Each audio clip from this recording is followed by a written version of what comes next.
राजस्थान के झालावाड़ जिले से एक ऐसा मामला सामने आया जिसमें शादी के दरमियान एक कैमरामैन की गोली मार करके हत्या कर दी गई। इसके बाद में डग जिले के अंदर ये जो डग कस्बा है, इस कस्बे के अंदर गंभीर माहौल जैसी स्थिति पैदा हो गई, जहां पर आगजनी की घटनाएं भी देखने मिली, पुलिस के ऊपर पथराव भी किया गया और पुलिसकर्मी घायल भी होते हुए नजर आए।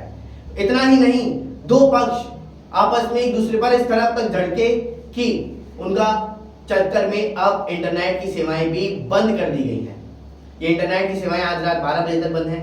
कौन कौन से कस्बे के अंदर इंटरनेट सेवाएं बंद की गई हैं, वहां पे भी तनाव जैसी स्थिति है या नहीं है, इन सभी की तमाम जानकारियां दिखाएंगे इस रिपोर्ट में। झालावाड़ जिले के डग में शादी के दौरान गुरुवार की शाम को फोटोग्राफर की गोली मार करके हत्या कर दी गई। इसके बाद में क्षेत्र में तनाव की स्थिति पैदा हो गई। घटना के बाद में दो पक्ष आमने सामने हुए। इसके बाद पत्थरबाजी की गई और एक मकान और कुछ दुकानों में आग भी लगाई गई। घटना में रायपुर एसएचओ बन्नालाल चौधरी के सिर में चोट लगी है, उन्हें इलाज के लिए झालावाड़ रेफर किया गया। तो फिलहाल पुलिस ने मौके पर शांति की व्यवस्था बहाल की है। तनाव की स्थिति को देखते हुए भवानी मंडी, गंगाधर और पिंडावा कस्बे में इंटरनेट बंद किया गया। प्रशासन ने जगह जगह पर पुलिस जाब्ता तैनात किया, साथ ही रैपिड एक्शन फोर्स भी तैनात की गई हैं। एसपी ऋचा तोमर ने बताया कि गुरुवार की शाम को करीब 5:30 बजे मेघवाल मोहल्ले में फायरिंग कर एक फोटोग्राफर की हत्या हुई। मृतक की पहचान शंभू सिंह निवासी लहसोड़िया डग के रूप में हुई है। आरोपी नीले रंग की गाड़ी में आए थे। पुलिस ने कार्रवाई करते हुए एक आरोपी को गिरफ्तार कर कार को जब्त किया और घटना के बाद सोंदिया समाज के लोग बस स्टैंड के पास जमा हो गए और भवानी मंडी डग सहित सुवासरा रोड को जाम भी कर दिया।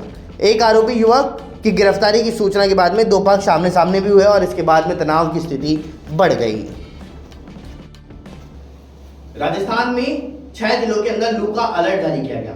वहीं दूसरी तरफ बात करें तो शाम होते होते कई जिलों के अंदर हल्की हवाएं चलती हुई नजर आ रही है।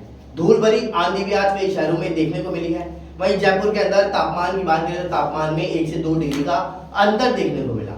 वहीं आने वाले दिनों में मौसम कैसा रहता हुआ नजर आएगा, ये मौसम के अंदर तपन कैसी रहेगी, तापमान किस हद तक बढ़ता हुआ नजर आएगा, आने वाले एक हफ्ते का मौसम अपडेट दिखाते हैं इस रिपोर्ट में।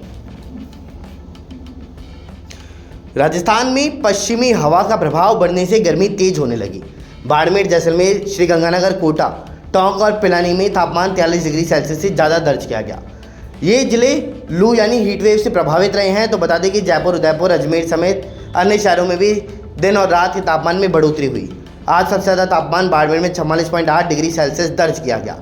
मौसम विशेषज्ञों ने बताया कि अगले 2 दिन राज्य में तापमान में 2 डिग्री सेल्सियस तक की बढ़ोतरी का अनुमान है। वहीं 26 अप्रैल को एक वेस्टर्न डिस्टर्बेंस पूर्वी राजस्थान में एक्टिव होगा। इसके असर से 26 अप्रैल की शाम से भरतपुर, जयपुर संभाग के 6 जिलों में बादल छा सकते हैं। कई जगह 40 से 50 किलोमीटर प्रति घंटे की रफ्तार से हवाएं चल सकती हैं और बारिश या बूंदाबांदी होने के भी आसार हैं। राज्य के सभी शहरों में आसमान साफ रहा और तेज धूप रही। वहीं गुरुवार की सुबह 11 बजे तक कई शहरों में झुलसने वाली गर्मी देखने को मिली। मैंने कोई गड़बड़ी नहीं की, ऐसा कहना है गहलोत सरकार के अंदर मंत्री रहे महेश जोशी का। आप सभी को बता दें कि मुख्यमंत्री जो पहले थे अशोक गहलोत, उनके बेहद ही करीबी नेता माने जाते हैं महेश जोशी। उस समय भी इनके ऊपर ईडी की कार्रवाई हुई थी, लेकिन किसी चक्कर में इस कार्रवाई को अंजाम नहीं दिया गया था। लेकिन अब जब ईडी ने उनको गिरफ्तार कर लिया है तो कोर्ट ने रिमांड में भी भेज दिया है और रिमांड के बाद में अब एक एक करके कई खुलासे होने जल जीवन मिशन घोटाला जो 900 करोड़ रुपए से जुड़ा हुआ है उसमें होते हुए नजर आ सकते हैं। लेकिन वहीं दूसरी तरफ महेश जोशी का कहना है कि मेरी कोई भी गलती नहीं है, मेरी पत्नी बीमार है।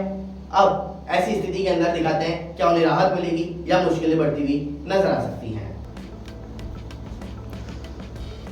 प्रवर्तन निदेशालय यानी ईडी ने पूर्व मंत्री और कांग्रेस नेता महेश जोशी को गिरफ्तार किया।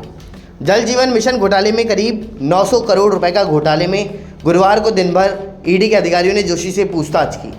कई नोटिस देने के बाद में गुरुवार को दोपहर में 1 बजे कांग्रेस नेता महेश जोशी अपने एक निजी सहायक के साथ ईडी मुख्यालय पर पहुंचे।